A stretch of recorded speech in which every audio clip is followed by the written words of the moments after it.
Greetings and salutations, one and all. Welcome back to the channel for a little impromptu Horizon 5. Ooh, this is weird. This is odd. He's playing Horizon 5 on a Friday? What the hell? I just felt like messing around with it a little bit. We've got some new cars to take a look at and have fun with and see how they go. And I've got, you know what? It looks like the auction house is a little bit slow in reclaiming stuff. I'll see how long this one takes. Maybe it just is a moment. Look, it's freezing up. It's very slow going this morning. I was going to go through and claim and re-auction these cars for 24 hours, the ones that didn't sell, just to give the viewers of this stream, or if you're watching the YouTube channel, what have you. Okay, that one, it didn't take as long. Okay. Let's collect our credits and get richy rich. Yes, okay, very good. And then there's always, every time I get in the auction house, I do have to check a few things. But while we're doing this and getting the credits and reclaiming the cars, just, hey, while we're screwing around with this stuff, why don't you jump over and follow this channel, if you would, please. I would really appreciate it. That'd be great. That'd be awesome. You know, then you can just, you know, hey, oh, he's online. Let's go chat with him. Let's go watch what he's doing. There, it's easy as that, right? Then yeah. And then once you do that, if you want to, you can go on over to the YouTube channel of the same name, just without the underscores in the name. And like, share, subscribe, you know, and even click the notifications. That way, you know, YouTube, when I'm done with the stream, I export it from Twitch to YouTube, simply because I don't know how to combine the two. I'm not that smart. Yes. No. Whatever. However. Okay. Not stroking out. Okay, here we go. I mean, this is going through pretty quick, although there are a lot of cars. I have neglected my garage for quite some time, and I have amassed a lot of those reward cars. Ooh, that's a little hot mic right there. I have amassed a good collection of the reward cars that I just have not gotten around to auctioning off. So that is what we are doing right now. You know, we'll probably spend just a couple of minutes on this. Well, this one's taking forever, isn't it? There you go. Okay. Goodness great. We got quite a few yet to go. So, wow. Yeah. Okay. I'm just gonna go. Well, you know what? I'm gonna do this later. Yeah. There's a lot to deal with, and I don't want to deal with it right now. I just want to get in these new cars and drive, right? Absolutely. So the first one we got was, didn't we get? Was it? It has to be under Dodge, maybe, or Plymouth.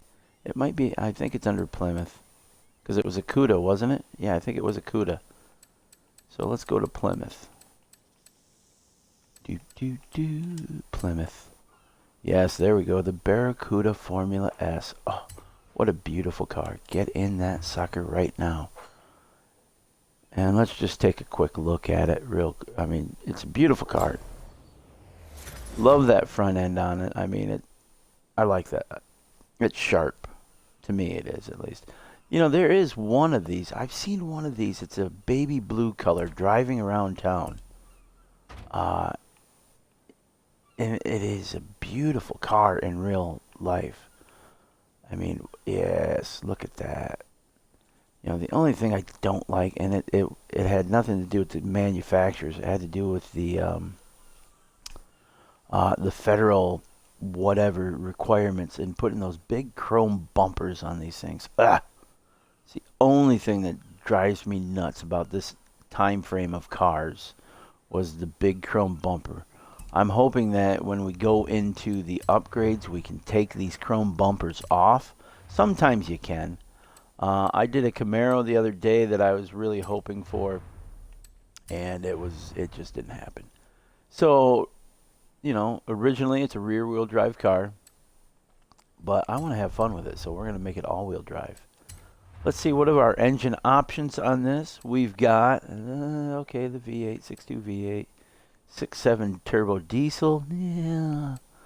A 7-liter 8. Below that, 6.2 8 dual sync cam. V10, 8.4 liter V10. Ooh, all right. What was this one? That was a 7-liter V8. Oh, Hemi. I'm assuming that the dash H designates the Hemi, which obviously, yeah, it is a Barracuda after all. So it would kind of be sacrilege to put a turbo on it. So I'm gonna stick with the supercharger. Why? Somebody might say, well, why is it sacrilege? Well, it's not sacrilege. It's just, American cars have never really been successfully turboed up until, oh, geez, I want to say, well into the 90s is, when we first started seeing the best turbo situations out there. GM tried it in the mid 80s with the Grand National and the Buick Grand National and the Buick GNX, which one of those is available on this. I'm gonna make this a racer on this game. Yes, I lost track of what I was saying. So yeah. Let's go. I want race springs. There we go. We're going to make this a street racer by all means. And of course, I'm not going to do a tuning stream here. I'm not going to do an ultimate setup. What's it look like with the... Well, no, I don't want that. That's good enough for me. There's not that much of a difference between the full cage and the partial cage, so I don't want to see the cage in this car. Just me. That's how I feel. Okay, so let's see what we got. Okay, I see Plymouth over there, so that usually means we can get rid of the bumper, and that makes, look at how much more beautiful that is. I mean, seriously, look how beautiful that front end is without that ugly chrome bumper. That's just... Now let's take the back chrome bumper and look at that. I mean, that's just... I'm already seeing how I'm going to put a... I am going to eventually get around to putting a paint scheme on this. I hate the hoods. Well, wait a minute. That's different. I've never seen the plates like that on the hood. Now, because of that alone right there, I am partial to take that hood. Oh, man. I mean... Really? Look at that. That to me, that's just beautiful. However, I do like those intakes. I really do. But that intake with that that front grille like that, I'm not a fan of how that looks. I like how that looks. For that front intake, I would prefer... Can't talk. I would prefer a little bit shorter and a little bit wider, and I think it would pull it off. If it was as wide as where the ends of the plates are, well, it's growing on me the more I'm looking at it, though. It is lower than the engine sits if you go to the engine. So, you know what?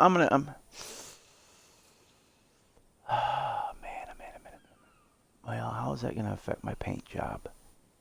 That's the question. You know what? I'm not... Oh, that's because it has the plates right there. Oh, the plates are there.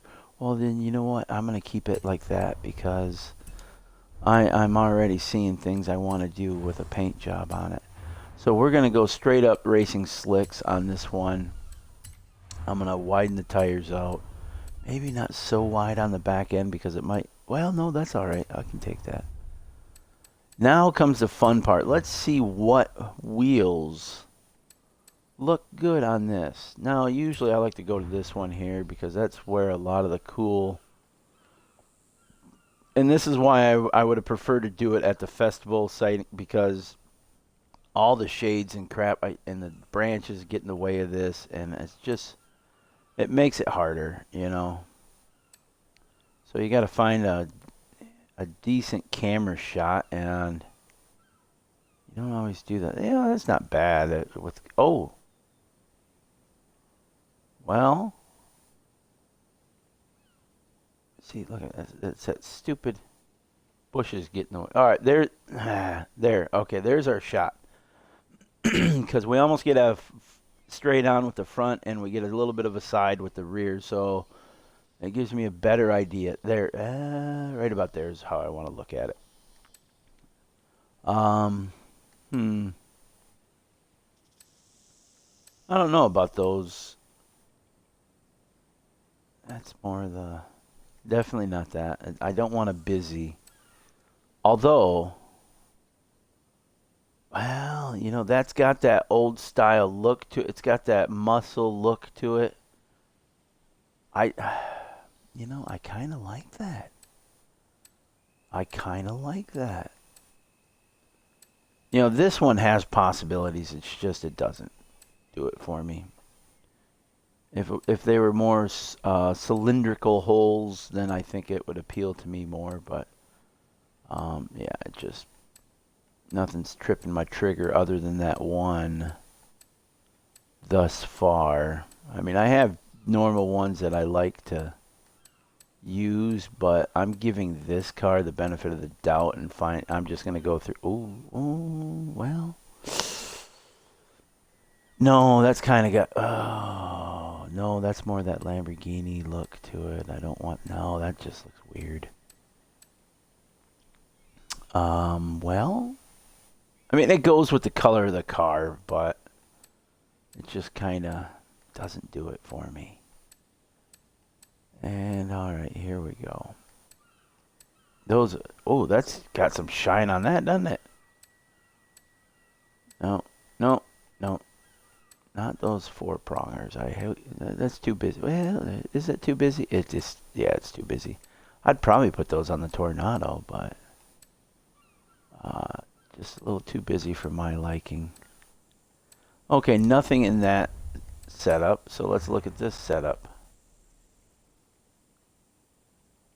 Once I get back to my camera shot, right about there. Okay. No, no, no, no, no, no.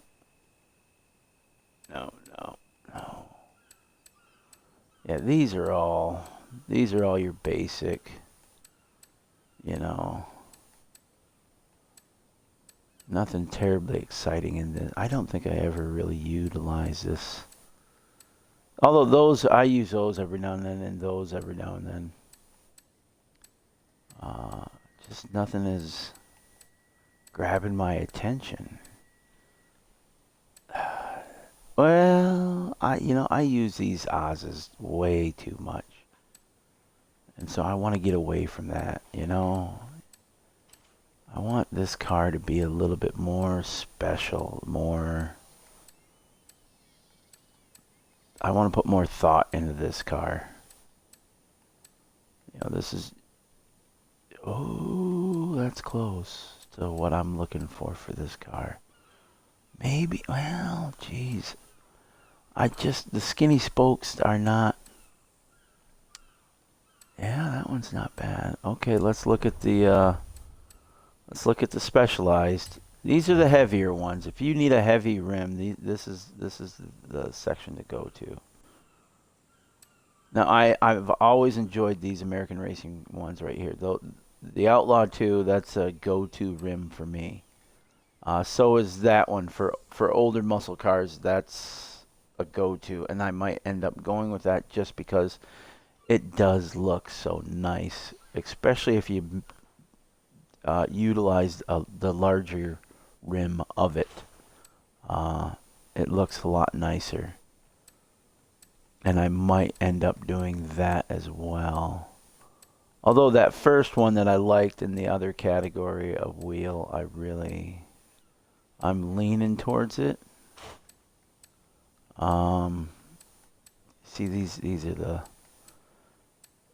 the more, not glamorous, but the more showy. These are more showy style, you know. Hoopties. How about that? Is that the term I'm thinking? Is the hoopty term? That's a nice wheel on this. That's not bad. I can play with that with a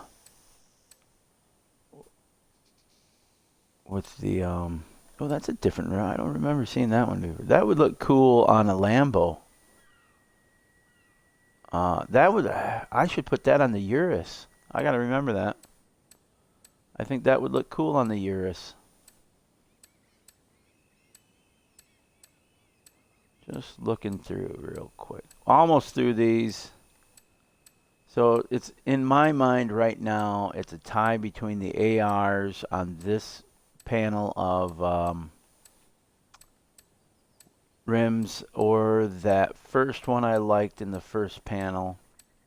As I just spittled myself. So it's a toss up between those and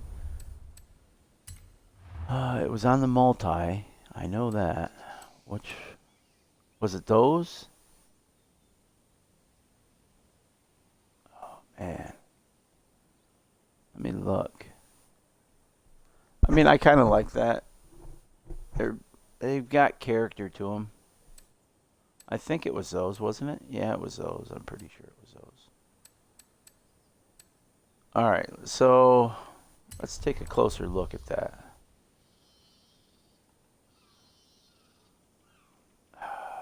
You know, I think yeah, I'm gonna stick with those. It just has that. It just has that something. You know what I'm saying? It's got that something I'm looking for out of it. I am gonna set this to a wide track system though. It's that's important to do for these older cars. And then we're just gonna jack the engine up. I'm gonna tune this elsewhere. I'm not gonna put you through tuning. You've already been put through selecting wheels, which probably is about as exciting as watching paint dry for some, and I do apologize for that. I get kind of caught up. I think this is really my first time streaming, doing something like this outside of a quick setup for a jump or something like that. I've never really taken a car on a stream and worked with it. And I don't know, maybe you might find that exciting. I don't know. If you do, if that's something you want to see me do, then by all means let me know in the comments.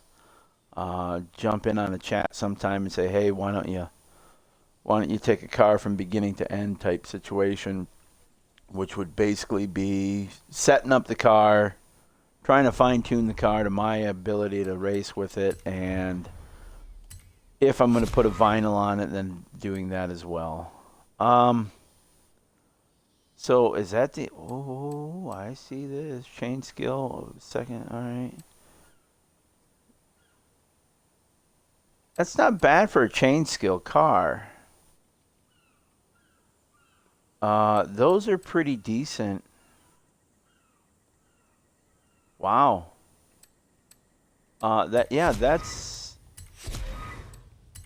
These are all very... This is a pretty good skill card. I'm really liking the setup on that. I mean... yeah, that's a... I mean, I know there aren't any wheel spins or money or anything available on it, but when you look at this, if you need a car to do even... The only thing that would make it that much better is a skill score increaser. That's the only thing that card is missing. I'm not going to look for... I'm not going to tune this. I'm just going to drive it as it is. And I'm not going to put a paint on it because I'm going to do that down the road. So let's just take it out, see how the stock upgrade works, eh? I think so. I think it's worthwhile. And let's just have fun with it. Hey, a gift. Okay. So let's go to that gift, shall we? Alright, that's pretty far away, so we're going to get a good off-road. Well, even though we're a race setup on this car, we can still get a good feel for it. Bouncing around through the Mexican Baja. Woohoo! Look at that, that handles good in the air. Not that you can handle anything, you just are along for the ride when it's in the air, but you get what I'm saying. You know, it soars. You know, this could be a pretty decent jumper. For what, I didn't even see what the classification. I'm assuming it's classic muscle. I'm assuming it is. One would think that it's classic muscle.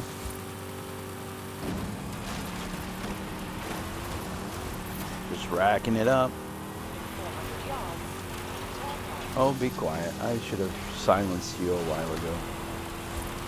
And there's a rock formation. That's one thing I've never cared for, the random rock formations that just pop up. Sometimes I think they do just pop up at times. I like the sound of it. It's got a good sound.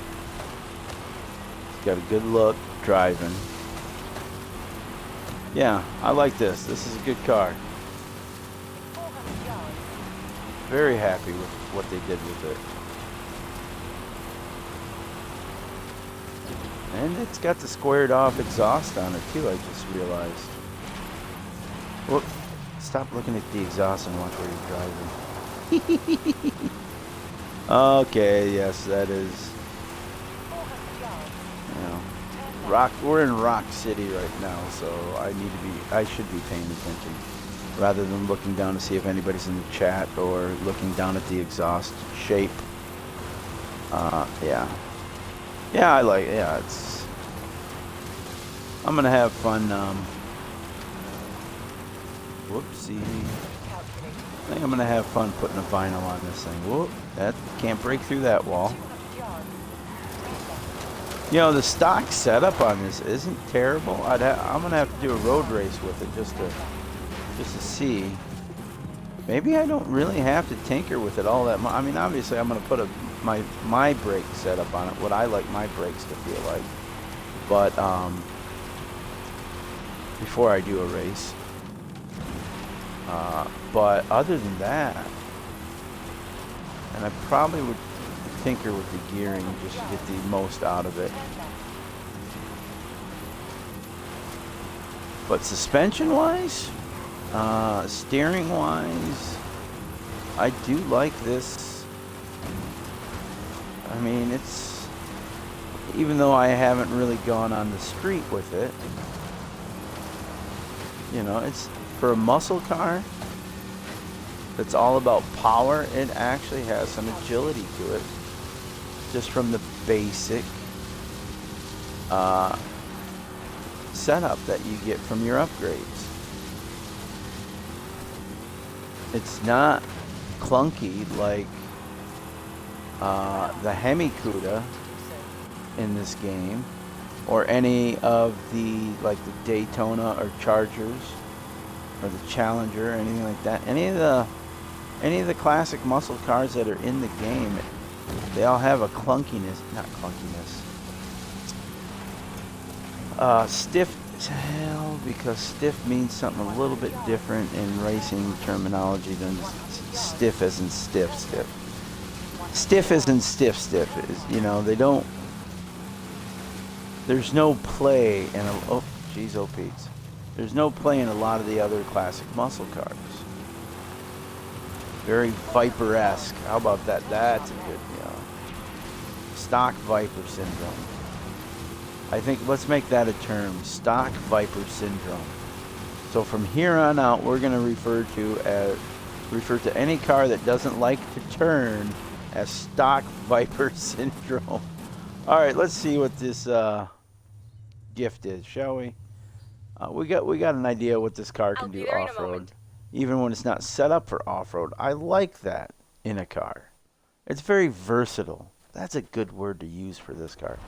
It's a versatile car. So what do we get? Wow, that's generous. Oh, well, is it? Just the spirit of Horizon, It's a box. isn't it? Yes, it's very generous to get a box. One of these days, you just, what do we got? It is from Mr. President. We get a 2018 Mercedes-Benz X-Class. Well, thank you, Mr. President, and I will thank you. Okay, very good. There you go, sir. Thank you. Thank you very much. Wonderful. Depending on what president it is, I thank you. All right, so there we have it, right there. Good looking car.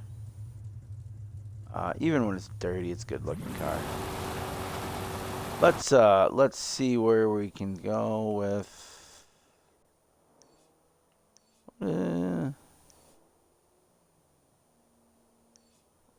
Oh, that's an Expedition. I was like, well, it doesn't look like a track. Let's just see. I'm gonna run this as is. I'm not gonna tune it at all. I'm not even gonna screw with the brakes. I'm just gonna run it as it is, and let's see what it does. Okay. Oh, it's just, yes. I can go back and forth like that. Yeah, it's yeah. Yes, I know I'm a child at times. I don't care.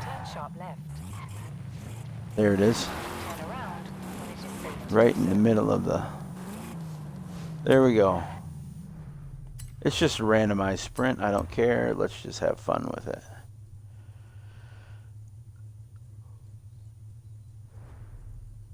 We're almost maxed out to a S1, so that's not bad. There's the key right there. How does it look on the spindle as it's rotating around? It looks good. I like it.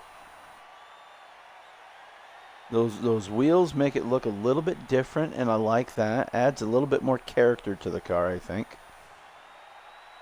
Not that this car lacks in any character as it looks, you know. I mean, it's got so much character in its appeal, appearance-wise. And oh yeah, I just can't wait to get my hands on it with vinyl, the liveries. I'm gonna have fun with this, but not now. Because we got one more to do. I think we got the Aston to do. Okay. Let's start this sucker. And I'm going to just, because, yes, I have a lot of photos I have to catch up on. So we're just going to kind of... For those of you who are wondering how to do photo promos, this is how you do it. You get in a race, and you just kind of go back 6 cars. Take that, right? Obviously, I don't have a lot of them clicking up simply because I have most of the cars photographed. And then you just turn around and get the back 6, okay? Just like that. And I did that just in case there was something that slipped in that I didn't have already. But, you know,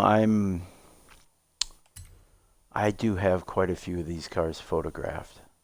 I have fallen asleep on, you know, look at 594 out of 615. So there you go. We're basically 21 cars removed from having them all photographed once again. And at one point, I did have them all photographed. And then they started adding all the new stuff. Which is fine by me. You know what, this actually... Wow, that's sling... It could be the wetness of it, I don't know. But... That's a nice drift. I mean, that was actually really nice. controlled e-drift. Little tappy tap tap. Oh, oh, all right. I spoke too soon because it just hung there for way too long. Okay, I got a little carried away with myself, didn't I? All right, so let's rewind that. This is where I got carried away with it in that second drift. All right, there. I controlled it a little bit more. I was just kind of more or less in awe of how well it was handling, and then of course I spoke too soon, and I ended up into the. I tell you what, for a vehicle not set up to drift, it does pretty good.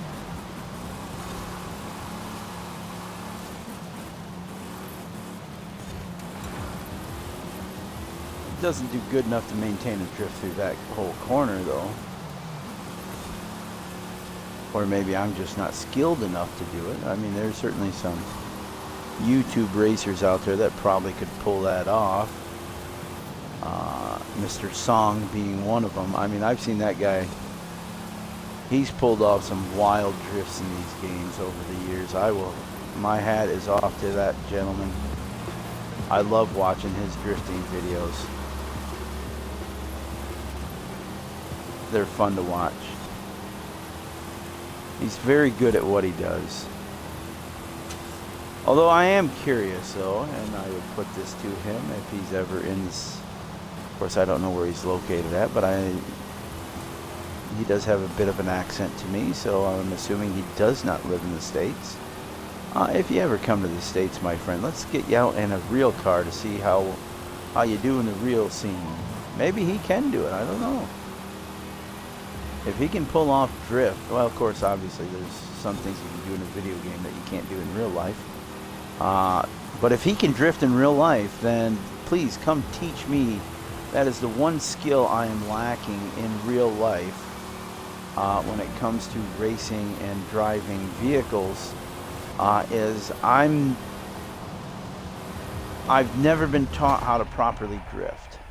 I've never competed in any kind of drift competition, and that's something that's always it's been on the you know, not the top of my mind, but it's been in the back of my mind over the years. You know, it's one. I guess if there is a regret, I will have regretted not learning how to drift if that time never comes. But, you know, it is what it is. What are you going to do?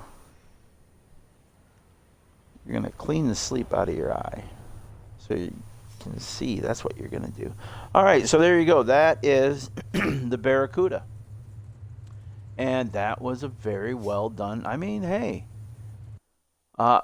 I think that's a good car for folks who, if you don't know how to tune a vehicle, okay, that and you want a car that you can just, that is forgiving and easy to drive, that right there, the Formula S Barracuda, that is your car, my friends. It's a good S1 class car. It's not clunky like the other cars in its category. Hold on 1 second. Got to sneeze or blow my nose. One of the two.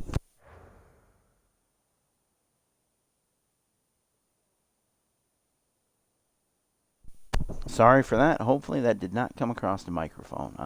If it did, I do apologize. But, you know, you got to do what you got to do.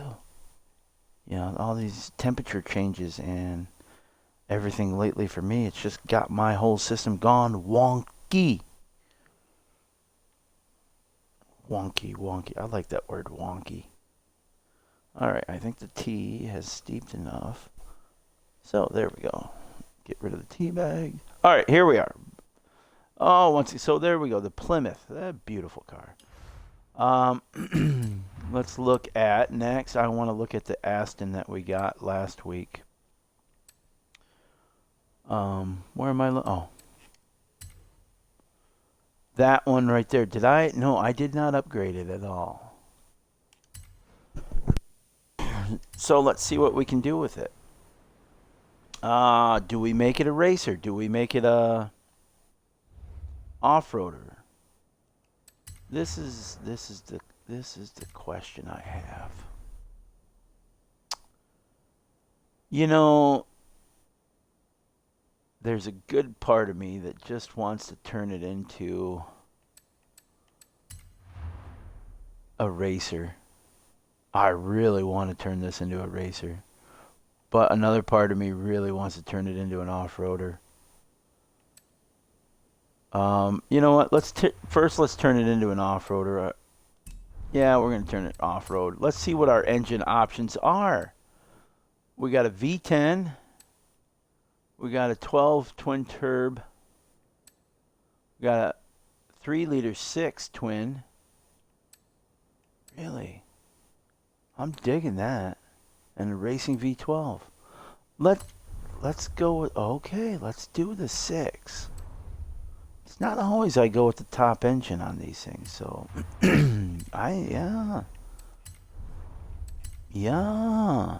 Don't you know? 4992.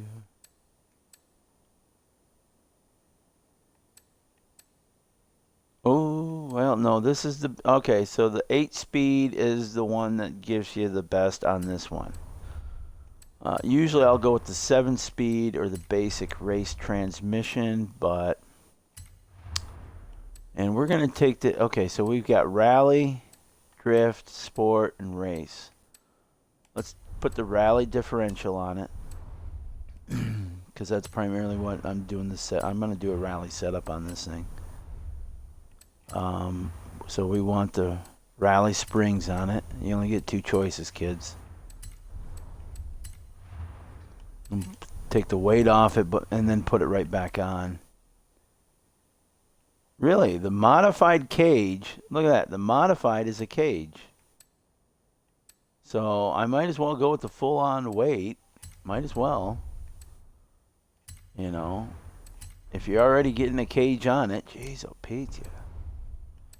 All right, let's see what we get. This is just going to be aerodynamic, yeah, downforce. What kind of spoiler do you put on it? I don't like that. I think it looks ugly.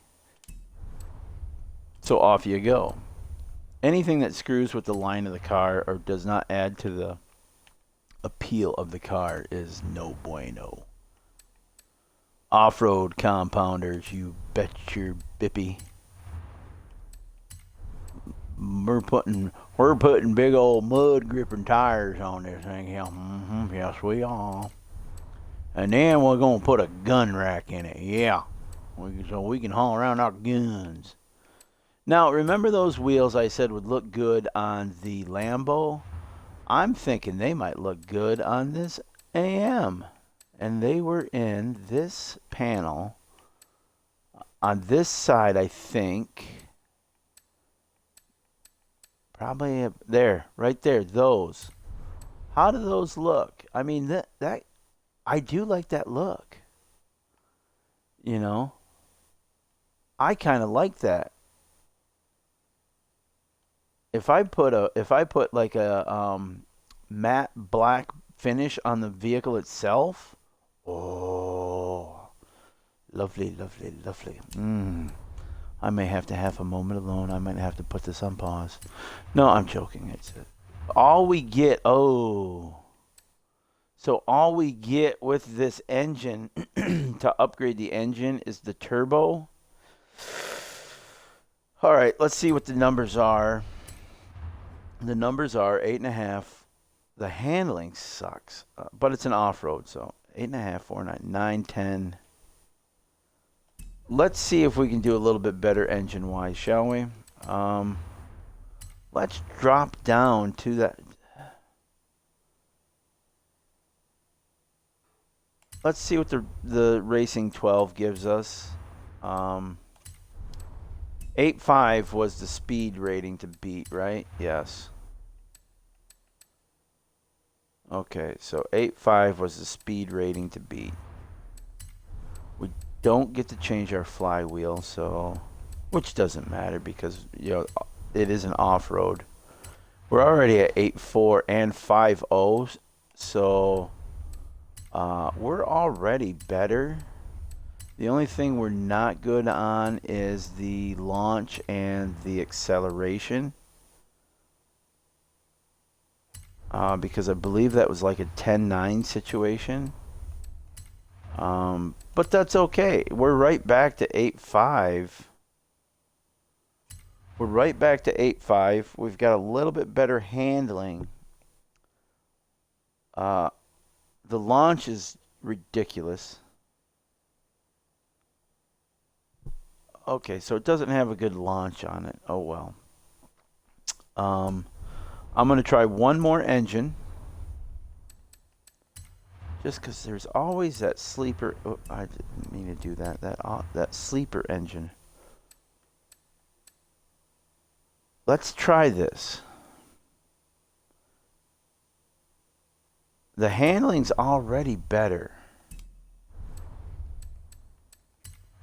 So let's just see where it puts us.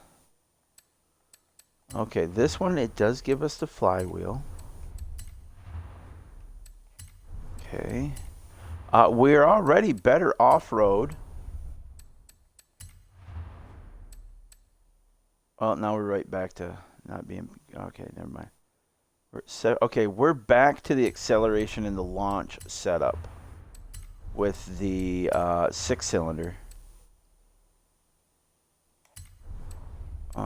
The handling is still better than the 6-cylinder. I missed one, I know I did. The off-road, okay, we're at 8 right now. And I don't see... You know, I think that...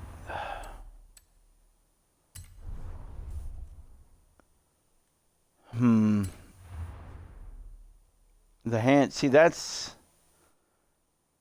You're half a tick down on speed. You're about the same handling. Same acceleration, same launch, same off-road, basically, as the 6. So it'd make better sense to go with the 6. Just to get that half tick on speed. And that's what I'm going to do. I'm going to stick with the 6. I know you don't get much in way of that, but was there a turbo that we can get? No, okay. Fair enough, there you go. Install. Sure. Okay, yeah, that's about the way it goes. Any day now, we will get this and have some fun with it. All right. Now, I am going to end up probably doing a racing setup on this. By the way, you get 10 points on the bottom row. And it's 15 grand for credits. So nothing terribly exciting for the mastery card on this vehicle either. Not as worthwhile as that Barracuda was. For those of you that missed the mastery card on the Barracuda, for a free roam skill point grabber, that's a great card to use. The only thing it was lacking was the point multiplier, and yeah. All right, you know what I'm after. You know what I'm gonna do. Now, I am seeing one thing I don't really care for with this vehicle already, and that is the slopiness of the rear view mirrors. Look at the side mirrors on this. It just doesn't look right to me. I don't like the look of the side. I mean, I love the back end of this. The back end of this is phenomenal. You know, I just love it. You know, in real life, it looks like it has the same problem that the Stelvio has, and that is you probably wouldn't be able. It probably doesn't have a factory installed trailer hitch. You know, that's the one drawback of the Stelvio, in my opinion. It does not offer a factory trailer hitch. so you cannot pull your boat or snowmobiles or anything in style. I mean, this thing's got some power behind it. I'm not joking. This thing's got some, you know, shiitake mushrooms and gets type thing, you know. And for something that has a upper 4 something rating for handling, no, it seems to handle all right to me.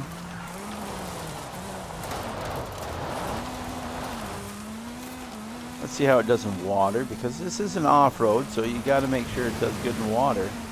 It rips through the water. Wow. I mean, look at there is no other than me hitting the tree, but and of course this is shallow water right here, but that was deep. Let's just see. Look at that water does not slow it down.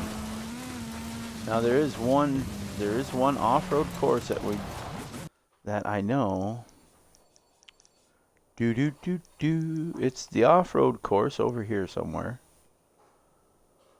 Because it goes through that. Where is it? No, not that. Is it? No, not that.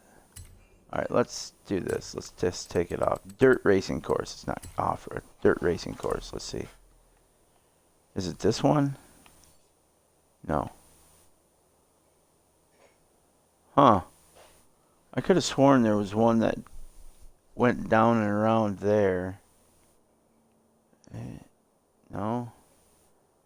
Maybe I'm thinking maybe it is a cross country. Let's see. Where does this one take you? No, that's not it. But you do go through. Okay. Huh. It's that one, I think. Yeah, it's that one, I think. Is it? Maybe? Either way, we're going to do it. How about that? Yes. We'll do that just to test out the off-road of this vehicle. Okay. Let's start the Oasis. And I mean, this is a good-looking vehicle. I really like the looks of this.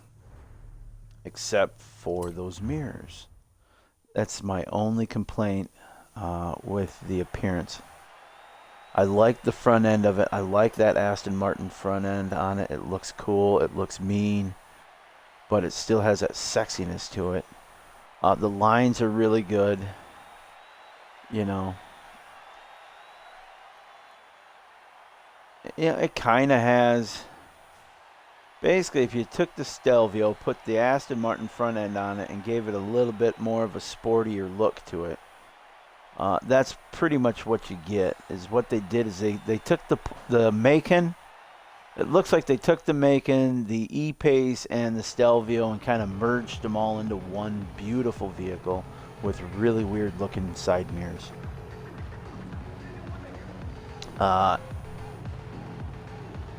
Disagree if you want, but that's just how I feel. It's a beautiful crossover. You know, of course, we know that AM and Jag are, you know, I mean, that's why it has that E-Pace look to it, and probably why it has that E-Pace feel. Do we have an E-Pace in this game? Oh, I think. I don't know. Do we have the E-Pace? I know we have the F-Pace. I know the F-Pace. What is... Boy, this thing is biting more than... See, I'm expecting it to have that slide, and it's not. This thing is actually biting off-road. So, that's a testament to it, right? There, I took it... I tried to slide it more. And I got more of a slide out of it.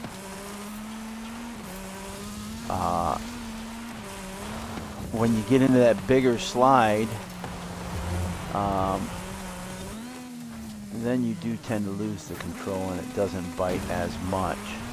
But initially, on the initial turn, it does.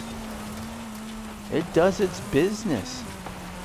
And its business is biting into the frickin' ground. Wow. Love it. Love it very much. And since I can't have my Stelvio, hey, I got the AM, baby. Just a little tap and it swings. This is another one that's got a good basic tune setup from just upgrading. This is one that I would encourage those that need, you know, I don't know what the classification is on this, but look how that thing just tears through the water. There's no lag in it. It just powers right through. I like that. You know, it's good. This is going to be the true test right here. Oh, maybe not. That's not the one I was thinking of. There's one that does a big turn into deep water in that area, and I don't remember which one it is.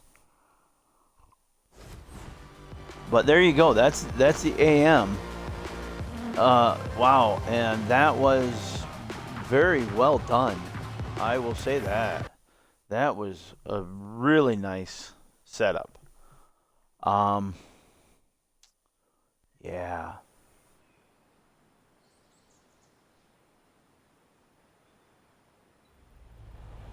I like it. I like it a lot. It's got, I mean, it's a good looking car. I mean, let's be honest, it is mostly Jag E-Pace. There's no question about that. In fact, I don't think I think I have to have a picture of this one yet too. So let's just take a picture of it. Is it? Yeah, see, we hadn't had that one in our photo shoot promo thing, whatever. Okay, so there's that. I have to know, though. I have to know. See, now we're 20 away. I've got to know, is the E-Pace, and I don't remember if it is or not. There is Jaguar. No. We've got the F-Pace. There is no E-Pace in this game. Interesting. The I-Pace is, but not the E. Which basically the E-Pace is the same platform as this DBX. They're basically, yeah, they're basically the same car essentially. But unlike GM products or Ford, you know, where GM, you know, you're looking at, if you're looking at a all right, let's take the Tahoe, the Chevy Tahoe. All right, you got the Chevrolet Tahoe, you've got the GMC Yukon Denali, and you've got the Cadillac Escalade. Okay, those are all the same damn vehicle. Okay,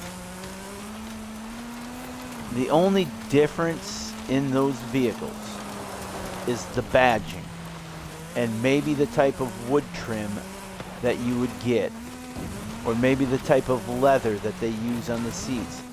Other than that, mechanically, structurally, it's all the same vehicle. So you're just paying for a name badge and a little bit more poshness. That's it. If that's something that you don't care about, then don't waste your money on the Cadillac or the GMC. Just get the damn Chevy and save your money. Period. It is what it is. Okay? I can't say the same when it comes to the car situation with Cadillac versus Chevy, because there is an extreme difference between Cadillac cars and Chevrolet cars. There is. There's no question. But when you're talking about the SUV stuff, there's no difference. It's just badging. It's badging, primarily. This is what I wanted to get into. Look at It didn't even slow. Look at it cut through that water. Oh man, that is... I I don't think we've had anything that cuts through the water like this yet, have we? I mean, that is wonderful. I'm digging that, baby. I dig that. If it cuts through water like that, wow. I mean, that thing cuts through water like Michael Phelps. That's what we're going to call you now, my friend DBX. We're going to call you Phelps. In fact, there we go. I want a Michael Phelps paint job. It wouldn't work, though. All right, give me a British swimmer. Boy, there is one, and I can't think of his name. There's a girl. No, there is a British gal. I can't think of her name. Is she a butterfly or a breaststroker? Ah, man, I can't think of it for the life of me. But there is a British gal swimmer that's really, really good. You know, I have lost. If this was 20, 30 years ago, I could name off the top 10 or 15 swimmers of that time. Just because I was a swimmer, and that was, it interested me, and I followed the national, or not the international. There we go. Let's see what this does. The international swim community. I followed it, not just within the Olympics, but outside of the Olympics. Oh, ass over apple cart, but it comes right back and starts ripping through the water. Oh, I like this. I do like you. Oh. What a pleasant, pleasant vehicle this is. Wow. Okay. Well, kiddies and kiddettes. You know what? Let's see what we got.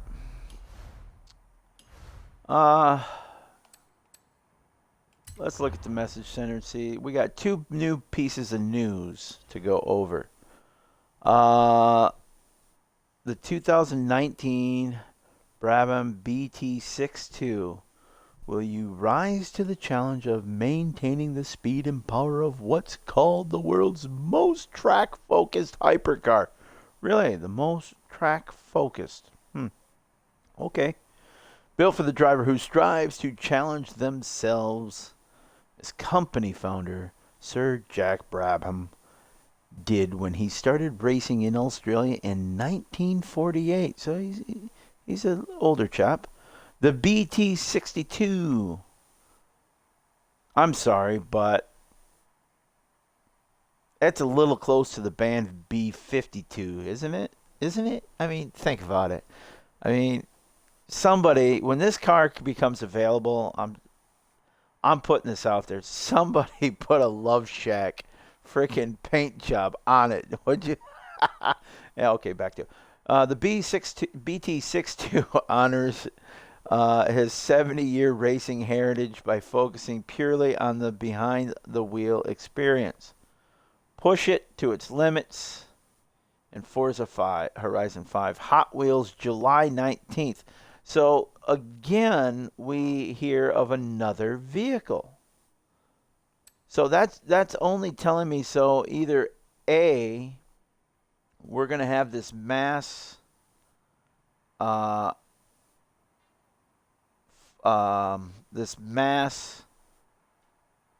availability of new cars, whether it's in the auto show, or whether it's going to be you're going to be able to win them in the playlist, or what I'm thinking is, are we going to see a Hot Wheels car pack?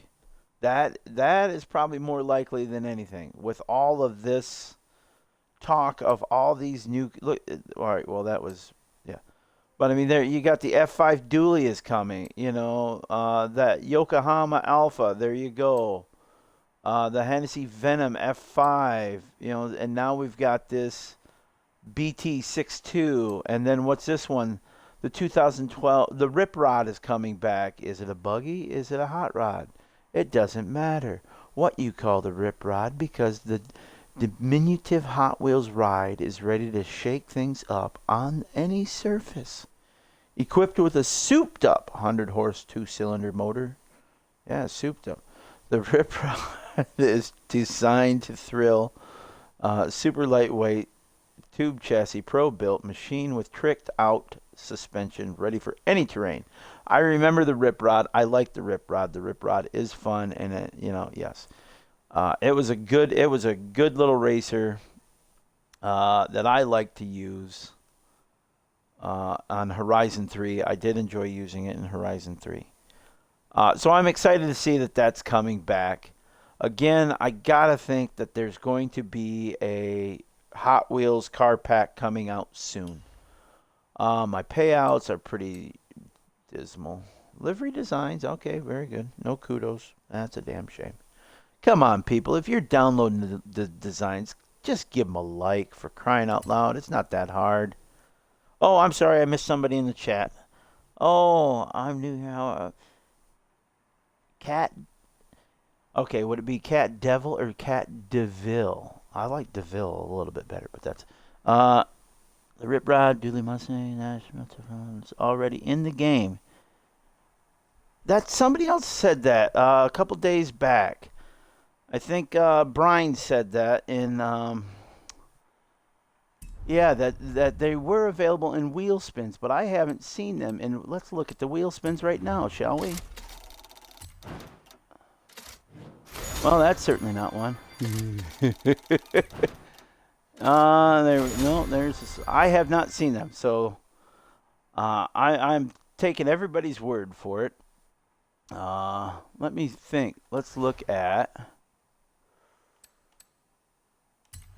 me look at car collection. I have not checked this out since we've been getting these updates. Because there's got to be a massive Hot Wheels section. Gee, is this a Ferrari and Ford game? You tell me. Look at the size of those.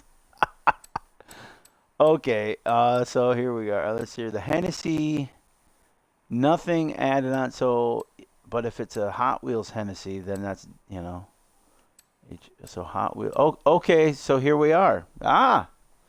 Look at this. So we've got, all right, there they all are. Okay. Interesting. Where is this Hennessy, though? There's no... Yeah, the Hennessy was not in there. Oh, there's a Civic Coupe I haven't got. Wait, what the hell? How am I missing things? Oh, wait, no, that's right. Car Pass. Let's look at... Hey, by the way, I don't know if I did say... I think I said hello and welcome. Yes, I hope I did. If I didn't, I do apologize, so I'm saying it now. Oh, wait, what? Oh, yeah, I know why I did that, because I want to look at something.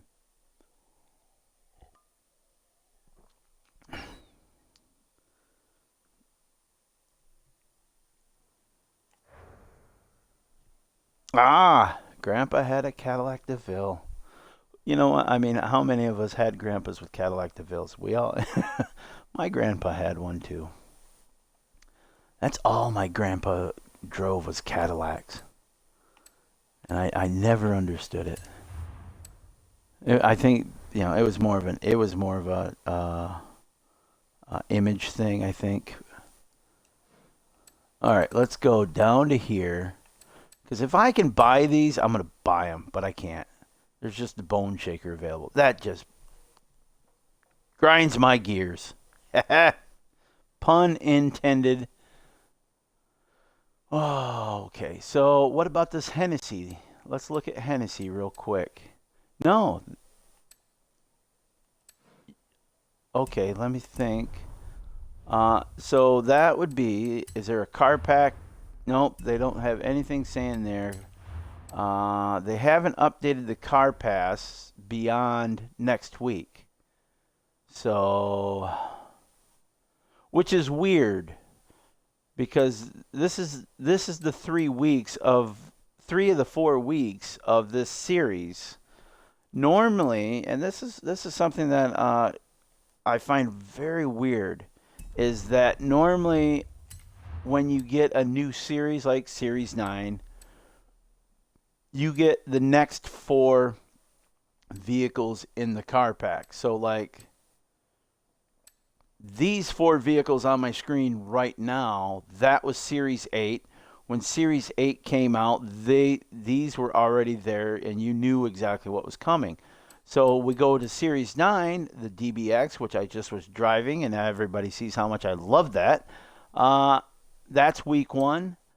We just got the Lexus for week 2. The Nismo is going to be week 3, and yet no week 4. That's very puzzling to me. And what do we have here, Kat? Yeah, mine either. Cadillac and Chevy, yeah. And of course, my grandfather had Cadillacs, and my dad has always had. Well, when I was growing up, he always had Tornados and Corvettes. So my fascination with both cars, go figure. And what do we got? And the car passes, unfortunately, ended.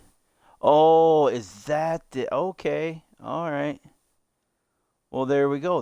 Thank you for explaining that to me. I did not know that we have reached the end of the car pass. Has it been that long? Really?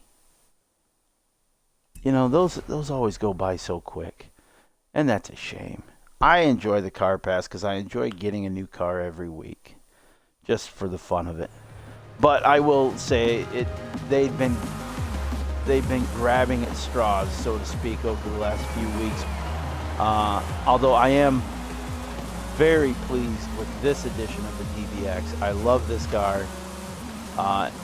Since they don't have the E-Pace by Jag, the DBX is just as doggone good, and actually it might even look a little bit better than the E-Pace. I don't know. I've never seen a DBX in real life. I've seen plenty of E-Paces in real life. I just drove one the other day. Really fun.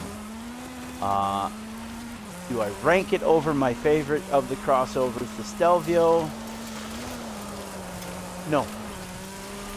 And that's saying something because I do love my Jags, but I do not love my Jags more than my Alphas. And I think a part of why the Stelvio would edge out the E-Pace is because the look. Let's be honest, ladies and gentlemen, boys and girls. Today's cars, they're all great. They really are. They all, with the amount of computerized crap and I don't like all this computerized crap in them, but it is what it is. We're not getting away from it. But that aside, mechanically, these are all great vehicles that are being produced today. Mechanically speaking, everybody's engineering a really good vehicle. Basically, it's all boiling down to what you like on how it looks and how it feels to you. For example, let's take into consideration the modern day muscle cars by the big 3 in the United States. Since that is where I live, I can speak on this, and some people might not like what I say. They might have a different opinion, but hey, it is what it is. These modern day, the modern Camaro versus the modern Mustang versus the modern Challenger. Okay?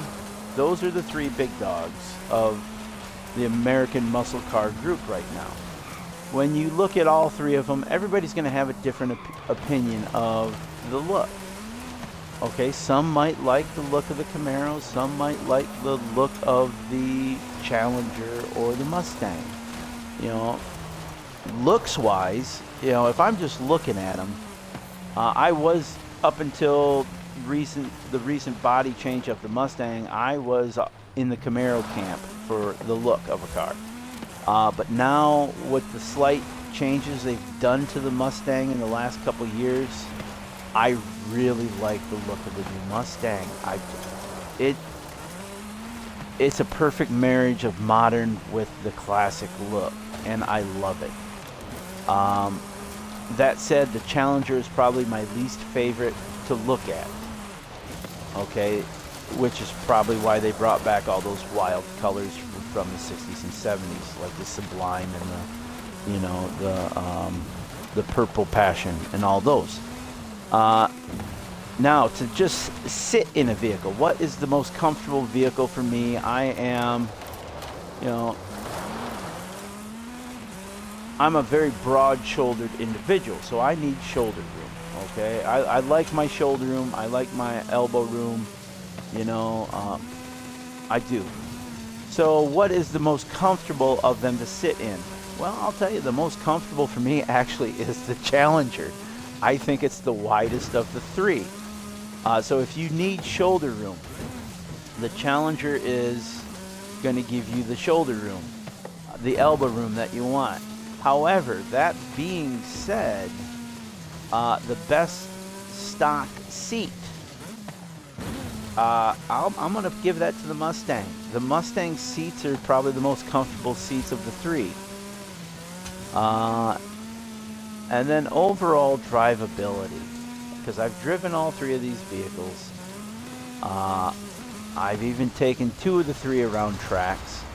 Just because the third, really, I don't want to try it because it's more of a drag strip car. That would be the Challenger. I have not had the opportunity to take a Challenger around a road track. The Mustang and Camaro, I have had that opportunity. And for track purposes alone, not street or everyday driver, track alone, I give it to the Mustang. The Camaro is still, it's just a little bit wonky, as I like to say. I like to say wonky a lot. It's there's something missing. I can't put my finger on it. I probably could if I was back in it, but since I'm not in it right now, I can't put my finger on that, and that's a shame. And I'm not saying it's a bad car. It's a good car. Now, for an everyday driver, which would I prefer to have for an everyday driver? Well, being somebody who lives in a multiple climate area, who gets a good amount of snow, if it was going to be my only vehicle, I would get the one that comes with an option of all-wheel drive. And I don't know, I think the Challenger comes with an all-wheel drive option. I don't think the Camaro does, but I'm not sure about the Mustang. So whichever one would come with an all-wheel drive, that's the one I would get for my daily driver, just because I live where there is winter. And you know what?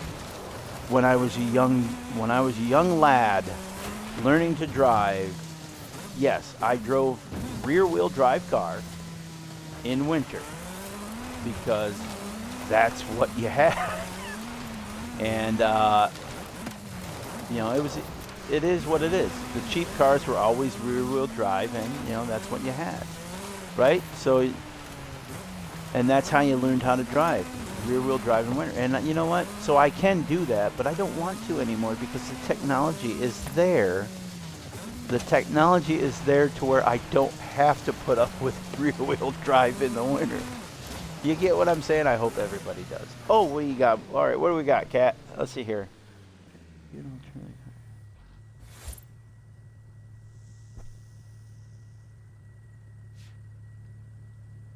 Yeah, okay. Yeah, I agree with that. Yeah, sports car.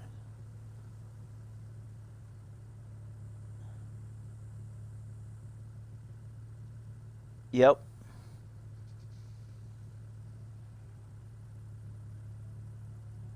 Okay, well, there you go. You are a muscle car purist, it sounds like. And you're right. You're absolutely right. The Dodge did stay true to muscle cars. And I will agree wholeheartedly with that. The Chevy and the Ford, they merged. Basically, well, I would say Ford is the one that compromised the most when it comes down to it. Ford has really embraced the road racing community, the track race, when I say road racing, I don't mean Need for Speed people or Fast and Furious people. I mean road track racing community. And they're trying to win that back over to somewhat of an American type thing, to where there would be a good representation of American cars in that road track racing community. And you're starting to see, as I go, I've gone to these road tracks throughout the Midwest, and you're starting to see a few Mustangs pop up.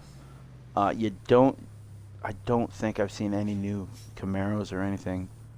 So out of those cars, yes, they are sports cars. They are low line.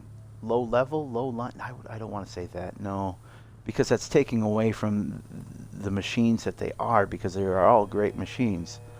But if you're looking for drag, quarter mile, half mile, speed and power, yeah, I mean, even the boys on the Grand Tour proved that one.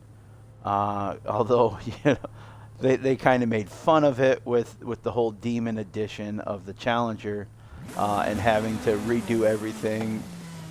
But obviously, if you've got the Demon package on your Challenger and you're going to drag racing, you've already set it up before you hit the track anyhow. So they were just kind of poking fun at the fact that, hey, look, this is what it comes with for an extra, I think, an extra $1 or $2 or something like that. But, yeah. If you're a drag fan, then drag racing fan, well, you could be a drag fan in the drag racing. I don't know. Maybe you race in a dress and you're a guy. I don't know. That could be cool. Whatever trips your trigger, folks. But if you're a drag racing fan, out of the three, there's hands down, get the Challenger. Even the basic Challenger will take the other two basic cars. I mean, anybody that's watched me do my drag races on here, yes, I use the Challenger most of the time. I like the Challenger as a dragster. I like the Hemi-Cuda as a dragster. Any Mopar. Let's just face it, Mopar equals drag. Plain and simple. Power, torque, that's what you want. There's a couple of Chevys on here that work out, like the Chevelle. That works really nice on a drag setup. But if you want a good drag setup in this game, always stick with Mopar. You can't go wrong. I'm not partial to any particular brand anymore. I think, to me, a lot of them have gone the wrong direction car-wise, and I myself have gotten it to a point where I'm done with my daily driver as being a car, because I'm tired of being the short guy on the road. I'm tired of not being able to see over anybody when I'm trying to make a turn. So I've got myself a nice little Jeep Renegade. It's not big, but it's big enough for me, and it gives me the proper shoulder room and leg room. I love it. It's a great vehicle. I like Jeep. They've really won me over with this Renegade. I love it. And those of you who have listened to me before know how much I love my Tornado Trofeos. Owned 3 of them in my life. I love that car. Early 90s. 90 and 91 and a 92. All great cars. Love them to death. I wish they'd put them on this game. I love my Trofeo. But this Renegade is quickly becoming probably it's almost overtaken the Tornado as my favorite daily driver that I've ever had. Yeah. But then again, I've never had a Alpha Montreal, so maybe that would be my favorite daily driver. The 155 yeah, that's a good one. Yeah. What's the isn't there a Hoonigan version of that too? The Napalm. You can put a drag setup on the Napalm. You know what I wish they would have put in this game is there's a few Mercuries that I wish would have been put in this game, and maybe we'll see them down the road. Let me see. Well, let's since we're talking drags, right? Let's look at the cars. And we're gonna talk because let's face it. Well, you could do a Jensen Interceptor. That would probably be the best European drag car you could create. Um, if you're looking for like a muscle type car, the Jensen Interceptor is probably going to be your best bet on that. It's a shame that they've never put it on the game.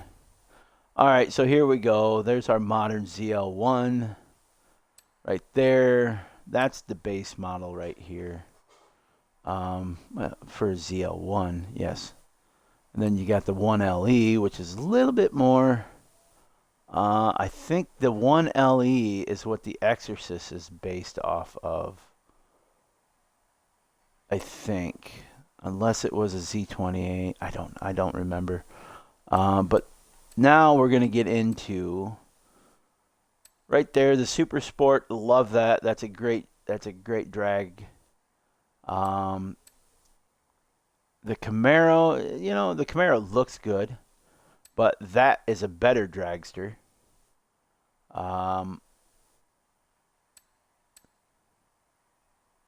There's the 150 utility right there. That's a good one. Then we go over to our Dodge, and there's the Demon right there. I love my Demon paint job. I did that myself. I like it. You know, for modern day, that is the car to use, boys and girls, ladies and gentlemen, cats and dogs. However, another little hidden gem is probably one of my favorite Mopars. The Hoonigan Bel Air. Yes, there you go. Yes. Yep. Napalm Nova. That's one of the. Yep. Okay, so I was right. The 1LE is the Exorcist. Okay. Or the Exorcist is a 1LE.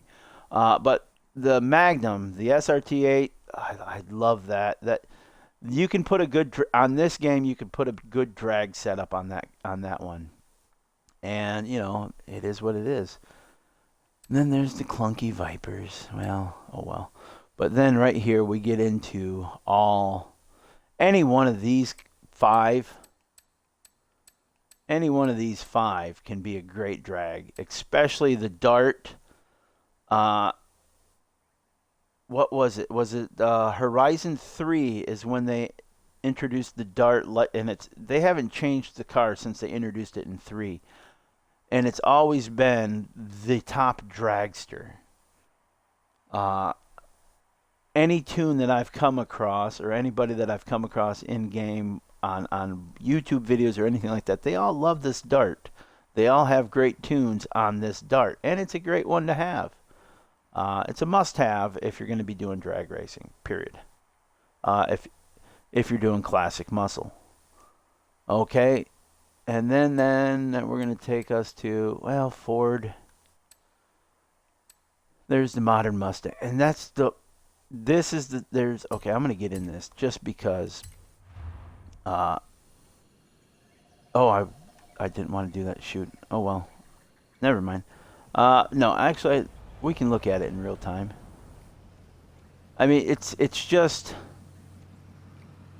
that has a perfect marriage between the late 60s, early 70s with modern day aerodynamics and look. And I just think that's a great looking car. I love the front end on it. I just think that's a great looking car. I like the slope on the back, on the tail. That adds to the appeal of it for me, you know. And that's why the D-Type, really? Oh, cool. D-Type was the quickest all around. I think that's the one that I had like 300 plus mile per hour setup. I found that. Was it on this one or was it on 4 that I found it on? I'm not 100% sure. But there was some wild tune for that D type, and I utilized that, and it was crazy. I'm thinking it. Yeah, I don't remember. I think it was this one. Okay, so let's look at. I wanted to see what the AM. Okay, that is a sport utility hero, so that works out nicely. There you go, kids. You know, you heard it here. Probably not first, because it's been out for a week and a half. Okay, so the next up, we were going to Ford, and I got sidetracked with the looks of the new Ford. So, okay, let's go back to Ford. See, there's 2018 was when they changed that, I think. Yeah, because there's a 16. It was headed in that direction, but it wasn't quite there yet. And then the 13, no, the 13 was still a body that I didn't care for. You want the body that I really can't stand on the Mustang. It's the late 90s, early 2000s. I never cared for that body. Never cared for it one bit. Now we're getting into some, although the Kazis, I would like to see a drag setup on a Kazi in real life. I wonder what that would do. Uh, but now we get, you got your Falcon, which essentially, it's the European clash between a Merc and a Mustang type situation, but it is what it is. There's our Mach 1, and we've got the Boss 302, the GT2. I mean, those are all decent dragsters. That F100 can be set up to be a pretty decent drag. So can the Deluxe. Then GMC, they need something. They need something other than the vent. I'm glad that they added this Jimmy.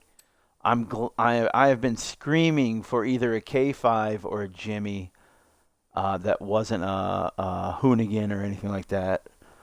I've been screaming for that since 3. I want it, I want it, I want it. And finally, we get a 70s Jimmy. And then, of course, this is the game that... Can we? I don't know. Does the top come off this one? Do we get that? That's the question. Usually... Yeah. Because in real life, you could take that back off, and then you would have that open set right there. Oh my God, I had a K5 Blazer, and I loved that damn thing. It was the ultimate beach going type thing. Really, one of you? Oh, there you go.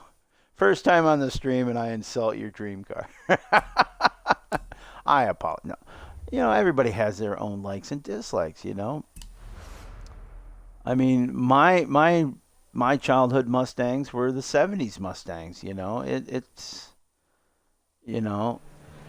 it is and that's, I think, a big part of it is what was the car that you had on your, on your wall as a poster, I want to see, can we take the top off? No, we can't. It's not a removable top, and that's a damn shame. But I do love this. I'm glad that they decided to put this in the game.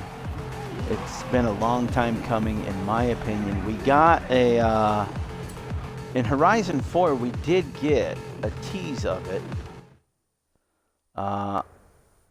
And I think was it a Hoonigan? Or it was a special edition for one of the car packs. I can't think of which one it was. But we did get the Blazer, the K5 Blazer. So we got kind of a tease with that. So where did I leave off? GMC. Hummer, yeah. No. For American makers. Jeep, you could probably turn a Gladiator into a dragster. That would kind of be cool, wouldn't it? Yeah, I don't know. Maserati, Meyer. We're going to go to our Plymouth. We only get two. Well, we got the olds. Now, I'm totally against turning the Tornado into a drag racer. No, don't do it. It's not a drag racer. Never was a drag racer. So don't do it. It's just wrong. And why they call it classic muscle, I don't know. It was a touring car. You know, it was an innovative touring car. It really wasn't. I mean, I guess a lot of people think that all the cars from the 60s were muscle cars that came out of the U.S., and really it wasn't. Oh, was it Horizon 3? Wow, it was that long ago. Wow. You know, and I think there's a misconception there, ladies and gentlemen, is that not every car produced in the U.S. in the 60s is a muscle car. It's just not true. Okay? So some of them were nice luxury touring coupes. This was the bridge. The Tornado was the bridge between luxury touring coupe and like your everyday Joe type touring coupe. It had a little bit of luxury to it. This is what Oldsmobile was known for. A little bit of luxury. You know, I mean, obviously we have the, you know, there are a couple of olds that were muscle cars. Okay. But the Tornado really wasn't one of them. It really wasn't. Now here we go. We've got the Hemi Cuda, and now we've got the Barracuda Formula S, which I was driving earlier in this stream, and absolutely love it. It's a great car. I like it. I like it a lot. I would be interested to find somebody that puts a drag setup on it to see what kind of drag car it would turn out to be. Obviously, it's a Mopar, so it would probably be pretty doggone good. Then we can go over to our Pontiacs. And there's one of the bad boys, the GTO. You know, almost the catalyst of muscle cars, really, when you think about it. The first GTOs. And I think that pretty much does it for the American side. Well, I mean Shelby's, but you know, many people look at that Cobra and say, "Oh, that's a muscle car. That's a muscle car." And really, I don't. You know, some enthusiasts will call that a muscle car, and then some won't. I like the fact that they put these both in the, you know, the classic, because yes, the Daytona Coupe was a race car, and it was utilized as a race car.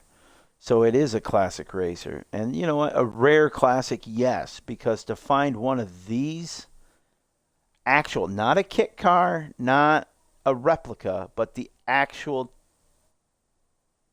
production built 65 427s are very rare. And that's why they, you know, the categorization on this particular car, that's why it's so good.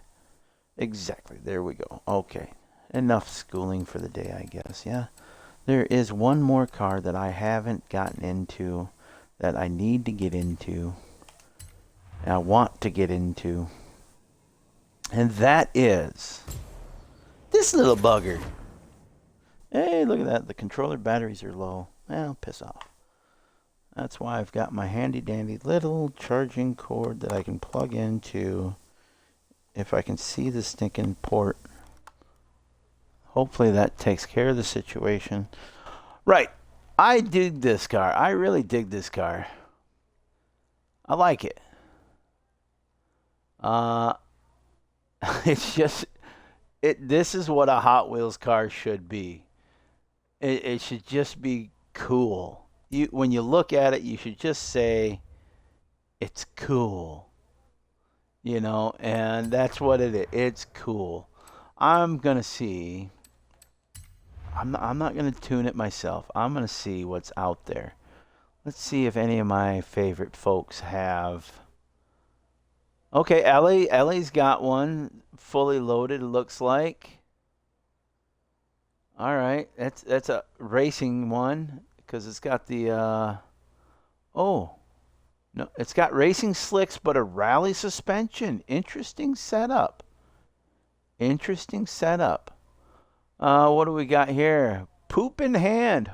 All right. And it looks like we got a drift suspension slick. Okay, so that's more of the drifter. Poop in hand.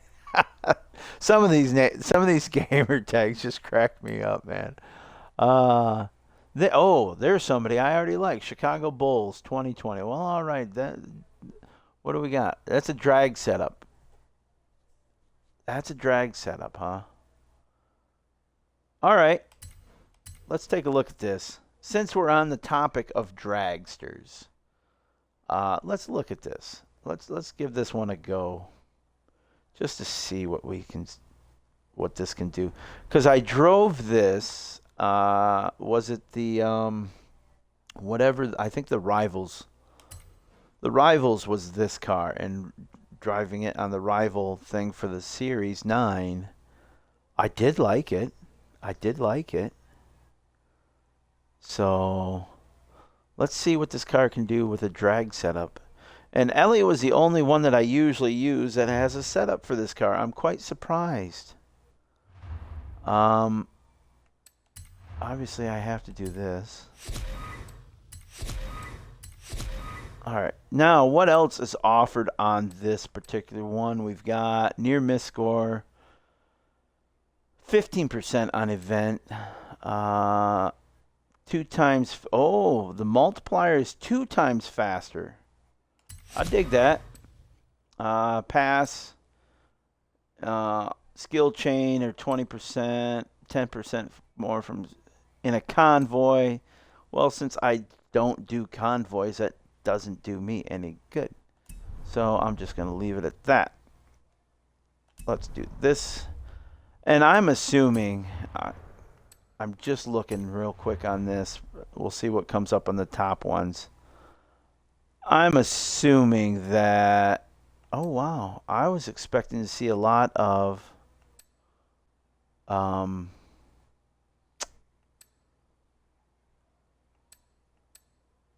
these. I was expecting to see a lot of these fighter jet looking. Huh. Well, there's a Navy one. I kind of like that. But I'm not going to select anything yet. It's something I'm going to go into, and I'm going to deep dive into searching for it. But right now, before we end this stream, I want to drag race this. And we'll see what... Oh, I just noticed that. Thank you very much, Kat, for the follow. I really appreciate that. And as I always like to do with everyone is return the kindness. Whoa. Whoa, whoa, whoa. Okay. Let's just feather the gas. Feather the gas to the drag strip. That thing had a little bit of pep to it. I wasn't expecting that. So, okay. I didn't even look to see what the launch was on this thing.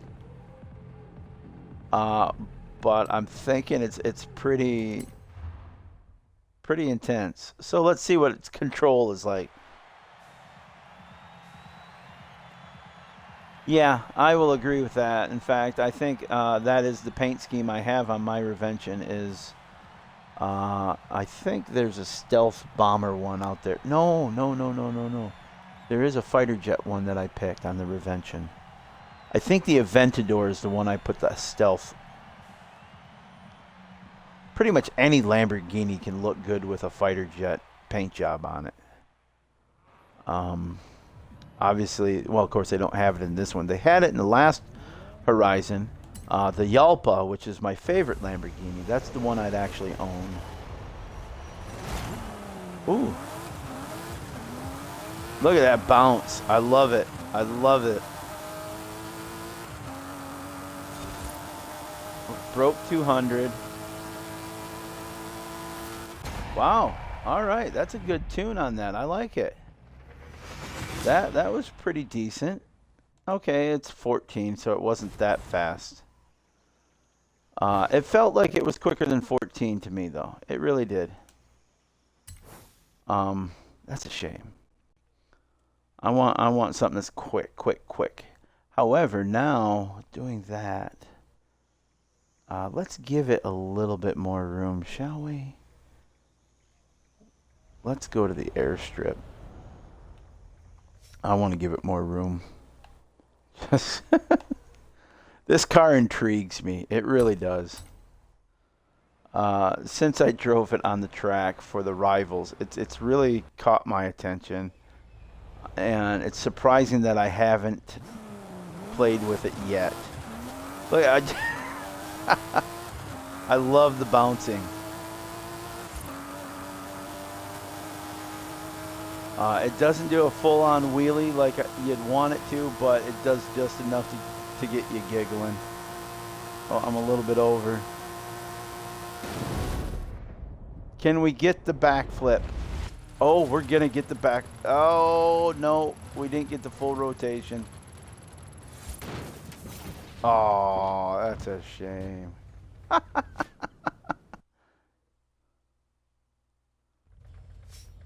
No, actually, you got the spelling right.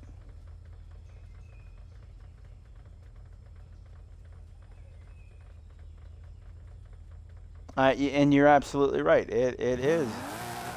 It's so oh look, oh this look, wheelie.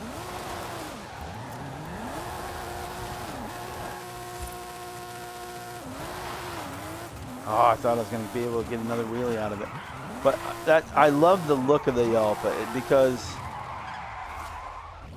when did I first see it? I think yeah, because that was the car that Stallone had in Rocky 3. He had a black one.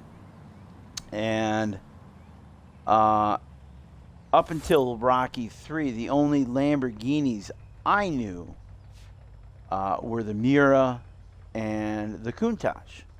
Those were really the only two Lamborghinis, that through the 70s and early 80s that most American boys knew.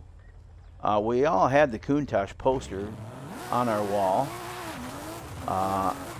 And yeah, so when I saw that in Rocky 3 movie, which would have been early 80s, and obviously the Lamborghini emblem is very prominent in that music montage when he's driving around town and whatnot. And I just looked at that like, wow, that's a really cool Lambo. Now, it doesn't hurt that at the time I was also a huge Magnum PI fan, and I still am a huge Magnum PI fan, obviously. Look at my freaking gamer tag. And Magnum's Ferrari GT that he had, the Yalpa resembles that, but it's wider, it's more meatier. If you can use the term meatier with a vehicle, it's basically that Ferrari GT that Magnum drives. The Yalpa is that car on steroids. That is what it looks like. It's just beefier. It's got that more. Oh yeah, I'm on. It's yeah. Macho bull type thing. Well, that's why they're mascot's the bull. And it's a shame that they didn't include that on this game. They had it in the last game. And I was so happy that they finally gave it the due respect. But apparently they didn't respect it enough to put it in this one. But I think, was it a standard car? Or was it like the Car Pass car maybe? I don't remember. But what we did get this year, or not this year, this game, what we did get this game from Lamborghini is, and you're right, it is the forgotten child of Lamborghini. Why am I doing that? I'm just going to go and do this.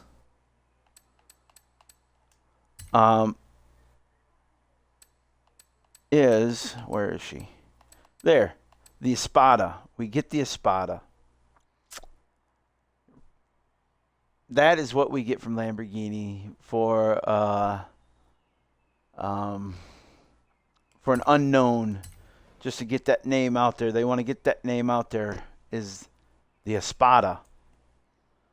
Of all the Lamborghinis you can pick to put in this game, you pick the Espada. Somebody at turn 10 or wherever, I don't rightly know what was going through your mind when you picked it. It just, although I dig the cassette, you gotta love the cassette in it, right? I mean, come on. Let's get back inside the, you know, I mean, there's your instrument panel. You got the cassette player, which 73, it should be an 8-track player.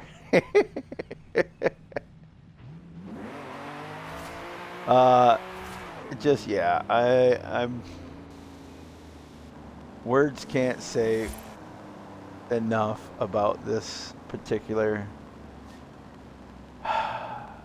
Lamborghini. Didn't James May drive this one? I'm trying to think. He drove one off the wall Lambo, and one of the, it was a Top Gear episode. It wasn't a Grand Tour. It was a Top Gear one. It was one where they were I think gosh, I can't think for the life of me. Clarkson had a Maserati, I think. I think actually both Clarkson and Hammond had a Maserati. Or no, it was when Hammond had the Dino.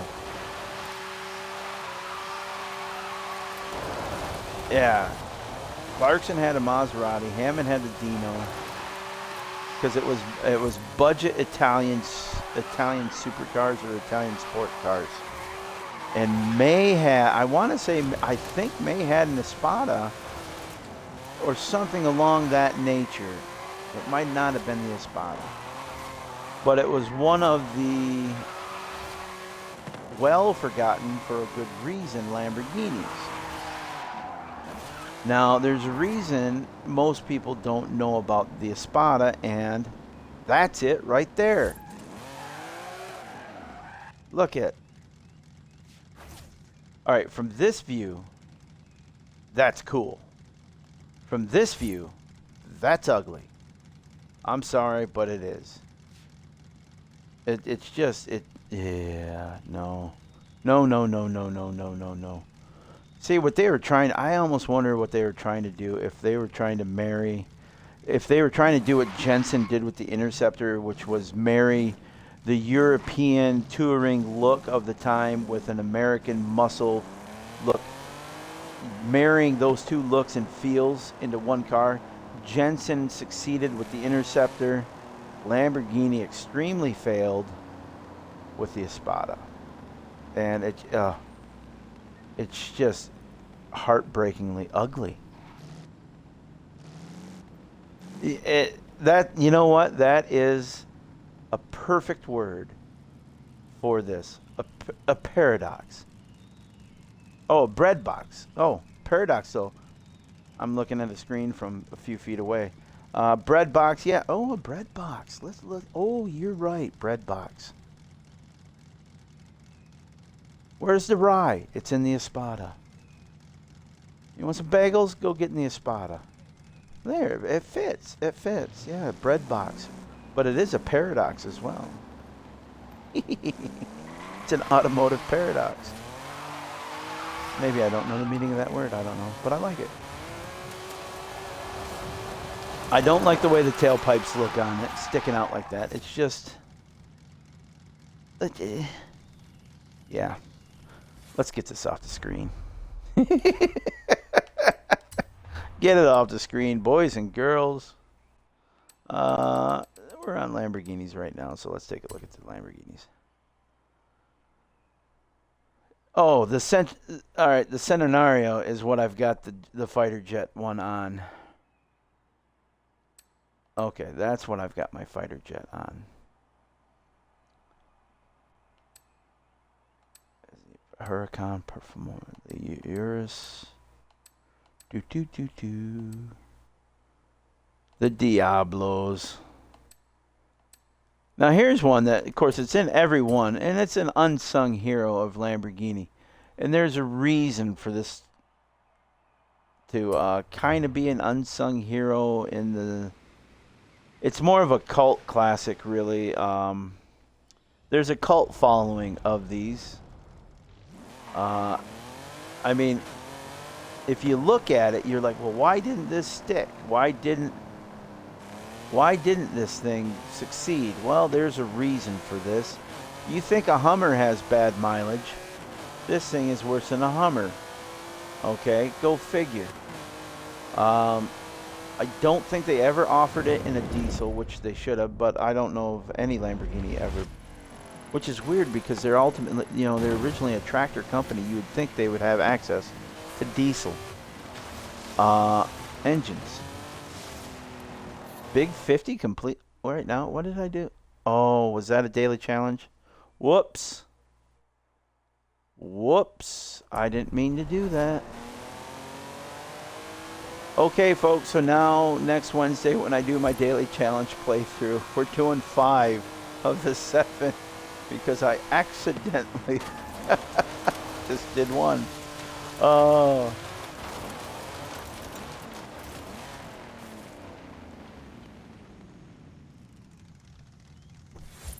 The 250 Berlinetta. Is that on this game? There's so many Ferraris. I don't know. I have to look. Let's take a look before I... All right. We want... Do do do do do do do do. There's the 355 Berlinetta.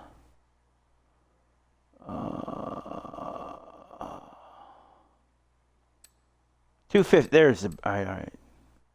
Now, let's take a look at this while we speak about it. Yes, I want it delivered. Why do you always, you know, obviously, if I'm here and I select it, you should automatically deliver it. Horizon, if you're listening. There you go. All right. Looks like I've already stripped this thing down, maybe. See, I think that's a decent looking car.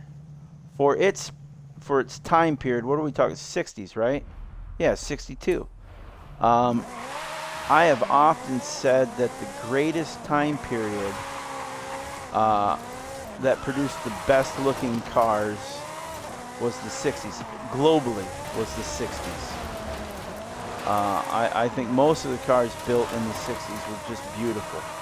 Now, there were some weird experiments done in the 60s with automotive things, but for the most part, I personally like, worldwide, I like the look of the cars in the 60s.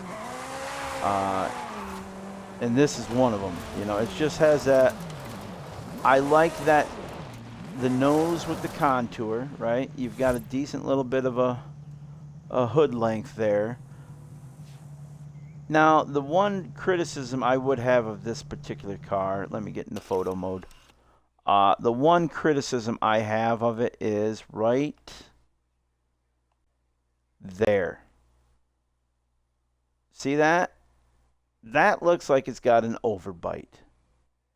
Doesn't it? I mean, now from this side, it's a beautiful Ferrari front end. Look at that. It's beautiful. Beautiful, beautiful, beautiful, right? Then you come over here and, I mean, I'm sorry, but it looks like frickin' Beaker from the Muppets or something. No, Beaker had an under, his came up over his front. Either way, it just looks like, it's weird. Almost a beak, really. Look at how it comes out right there. Chop that off, people. Round it out. That's all I gotta say. But ultimately, I mean, it is a good-looking car. Other than that, the back end of it has that beautiful slope that I've always liked out of the Europeans. The rounded back end with the indent, I've always liked that. Yeah, I mean, other than the overbite, I like it. Well, yeah, I just don't like any. I don't like the American uh, restrictions of always putting bumpers on things from that era. You know, I prefer having the car the way it was meant to be. And this is actually the way the Ferrari meant to have it look. So, fortunately for American owners that got the chrome bumper on it, there you go. You probably had a better looking car at that point. But I'm more of a purist when it comes to the Europeans and how they were meant to look without all the shiny bumpers and stuff like that. You know, and really, I mean, how much did bumpers back then really protect? You know, I think it was a way for them to sell bumpers. That's what it probably is too. You know, I mean, somebody do a documentary on that. The bumper craze of, you know, the 60s and 70s and even into the 80s. Now it's all formed into the vehicles now. I mean, you don't have those ridiculous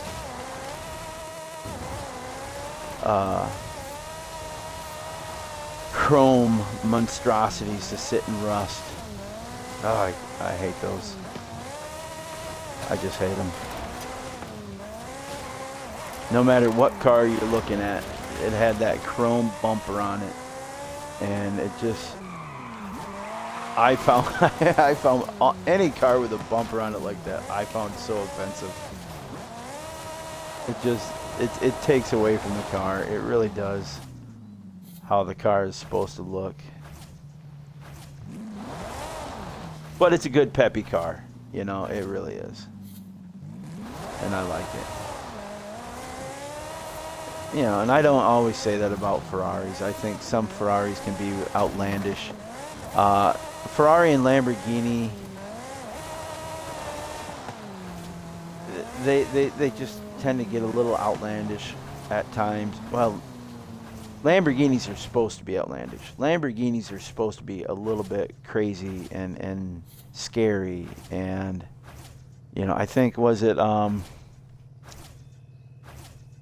think it was Hammond when he was test driving the first Huracan back on Top Gear.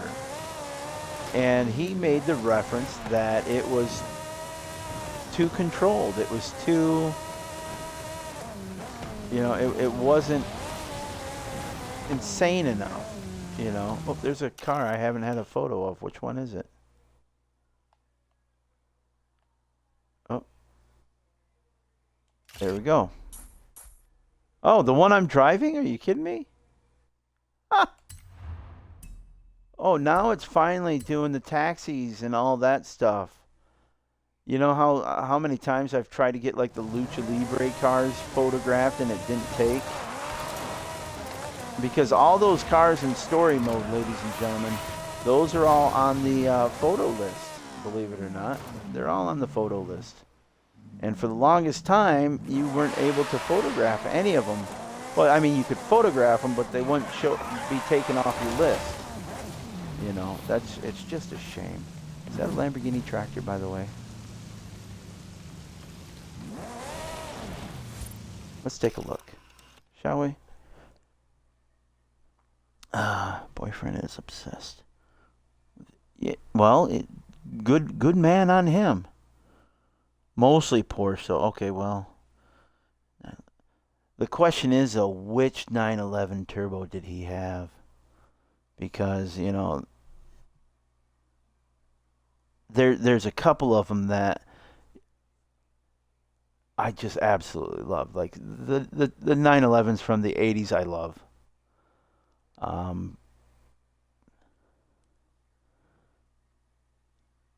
He's getting into electric. Well, okay, you know what though? There are some decent electrics out there now. That, and one of them, you know, one of the ones I like a lot, and I have not had the opportunity to drive it yet, and I'm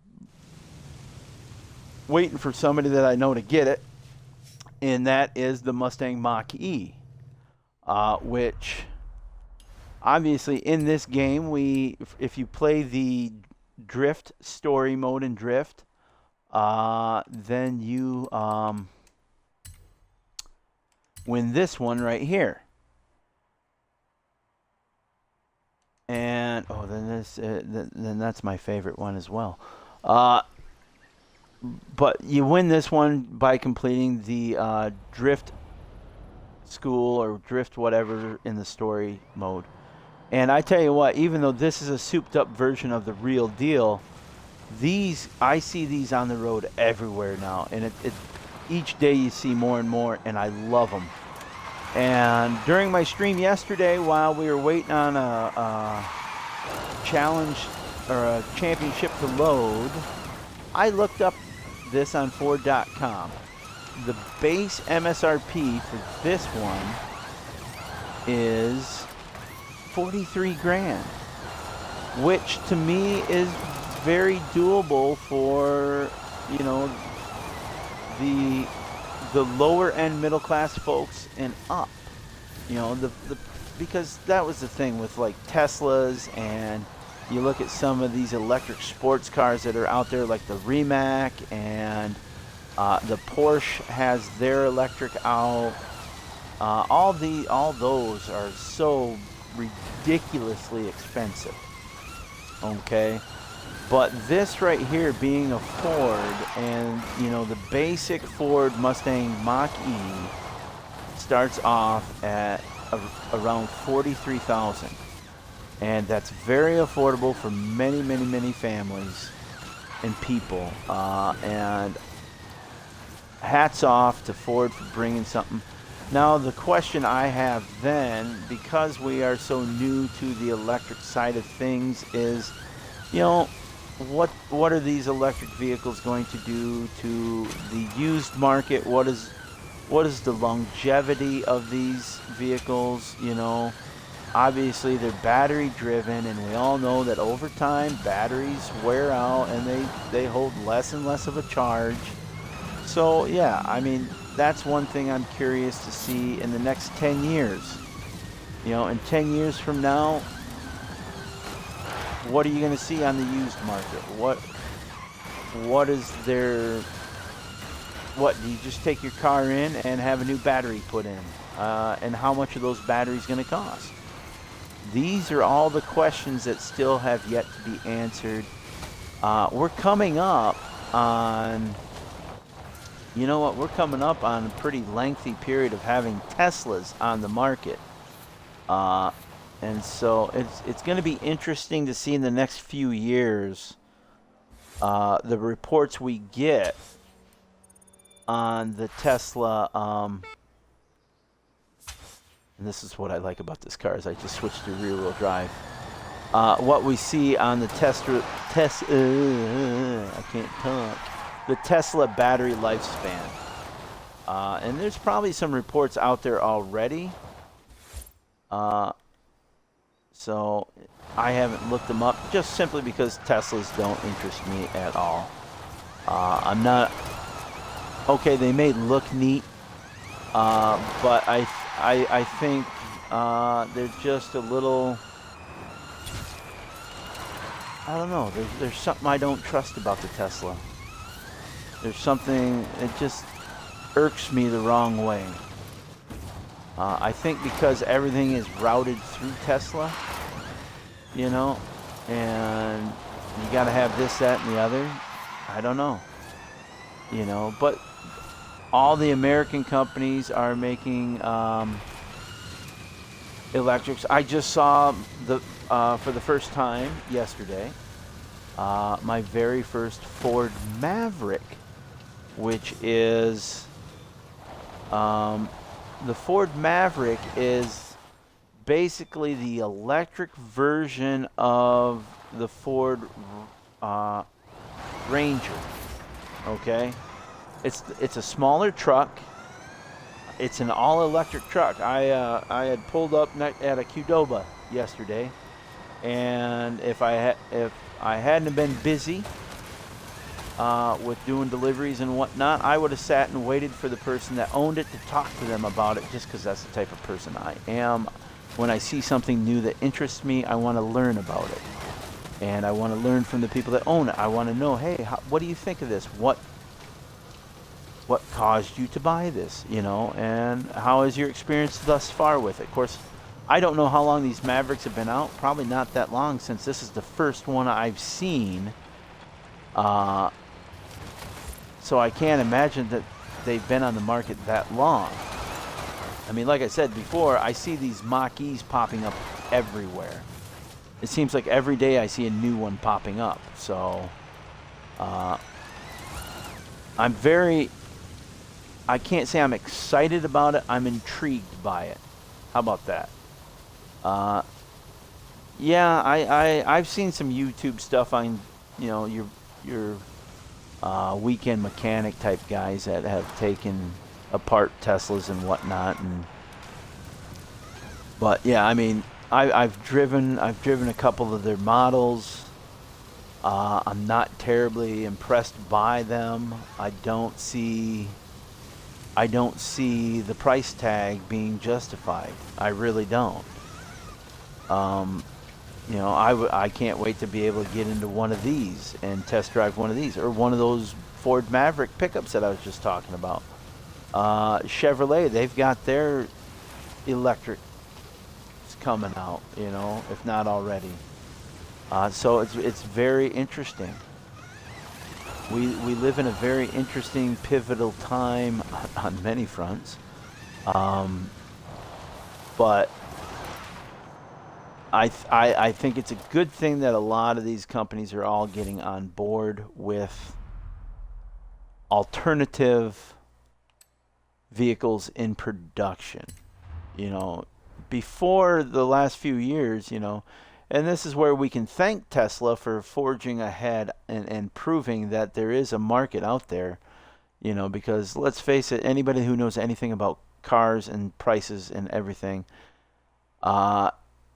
know that the hybrid is just... the hybrid, in my opinion, it's just... It's more of a hoax than anything, really. It's the hybrid. If you had the mentality that our parents, well, my parents had, to where when you buy a car, you're hanging on to that car for as long as possible. Okay, if that's the case, then a hybrid, okay, the hybrid is a good way to go. All right. Why do I say that? Because here's the thing. Now, of course, we got to go back in time to when the hybrid craze was going on. Everybody was having a hybrid. Everybody was making a hybrid version of whatever, right? At that time, I was working for... When did I do that? It would have been when I was working for Nissan. A Nissan dealer, and I did the math with the current gas prices at that time, and I don't know, my stuff is somewhere else, filed away for all posterity, but using that at that time, this would have been 08. Okay, so it's been a while since I did this, but in 08, going by the gas prices, okay, if you took the Altima, okay, and the Altima Hybrid, okay, the price difference between the two, okay, based on the current gas price per gallon at that time, okay, buying the hybrid, it would have taken you 5 years. You would have had to own that car for 5 years and driven, I think if I remember right, driven an average of like 16 or 17,000 miles a year. In order for you to break even from the price difference between the regular Altima and the Altima Hybrid. And that just didn't sit with, because people weren't keeping, the average person wasn't keeping a car for 5 years. So basically you were just throwing money away, thinking that you were doing good, right? So no, it wasn't. It was a waste of money, and that's why I would refer to it as a hoax situation. Not a hoax, not I mean, I don't think that they were deliberate. Well, maybe they were, who knows. But I just think that the technology of making a hybrid vehicle drove up a little bit, but we all know that the cost of making a car today versus the cost of purchasing a car is so grossly out of whack, and that's always been the case. It's just the way it is. They're a bunch of greedy bastards in the automotive world. Let's face it, they are. Now, Lamborghini, who hand make their cars, Morgan, who hand make their cars and everything, fine. They can charge whatever the hell they want, because it's a one-off thing. It's very personal type thing. Go ahead. All right, great. It's a very limited thing, okay? But the amount of money it costs to make a Nissan Altima or anything like that, I mean, come on. Let's be honest. Why don't I have a picture of the Noble? Interesting. It's it's something that I've always gotten a kick out of. And then when Chevy got into it with the hybrid Tahoe, I about lost my shiitake mushrooms over that.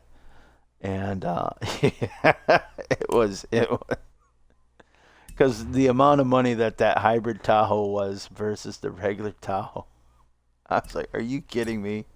You've got to be kidding me. We're talking a freaking SUV, big SUV, not a nice European style SUV, a big SUV, a heavy SUV, and it blew my mind, because the amount of times that people who would purchase those vehicles would be driving in instances where it would be in hybrid mode is very slim to none. It was. Yep, absolutely. It's just like putting any kind of specialty badge on anything. They're gonna up the price just because. Ooh, look, it's like, and this is something that, and maybe somebody who's a little bit more educated on economics can school me on this, but because I look at things in a very simplistic, factual manner. Okay. Organic food. Why is organic food more expensive than the food that uses chemicals and pesticides and all that other crap? I would think that the chemicals and pesticides and all the other crap would cause the price to be more expensive.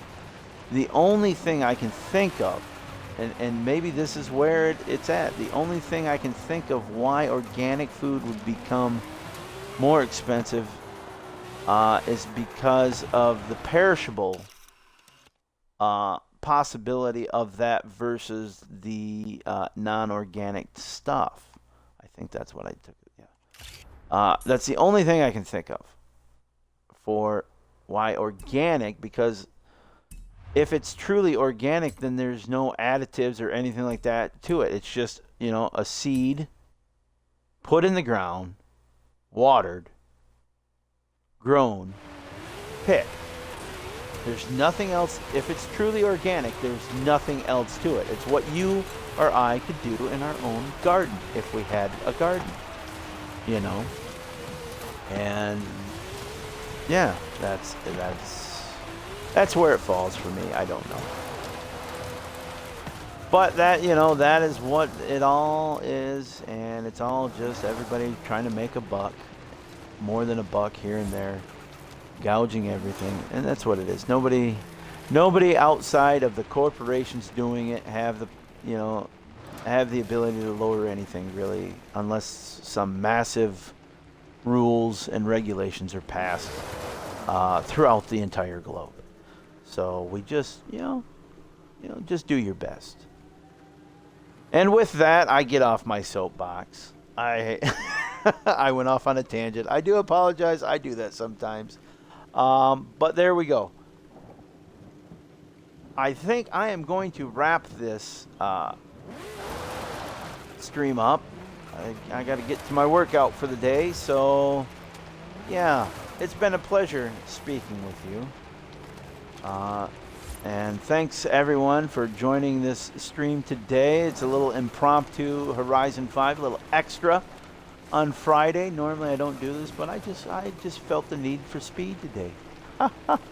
Yes, I know. So with that, if you haven't followed already, then hey, why don't you hit that follow button on the old channel and help grow this channel so we can get better at it and I can do better with it.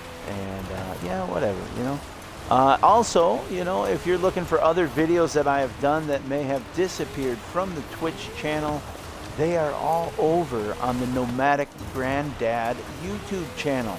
So hop on over there. That's where I have all my Assassin's Creed videos. From the very first game up to I am currently in Black Flag right now. And normally I stream Black Flag whenever I feel like it.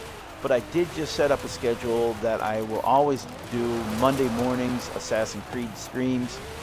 So Monday, it's morning for me. I don't know what it is for anyone else. But it was a pleasure meeting you as well, Kat. I really appreciate it. And I hope to see you and speak with you again in the future. With that being said, again, check out the YouTube. Follow the whatever my Twitch. And yeah, we'll just go forward in life and have a wonderful day. As you go out into this beautiful world of ours, please remember to treat all those you come in contact with kindness, dignity, and respect. So until next time, be safe and be cool. Ta-ta.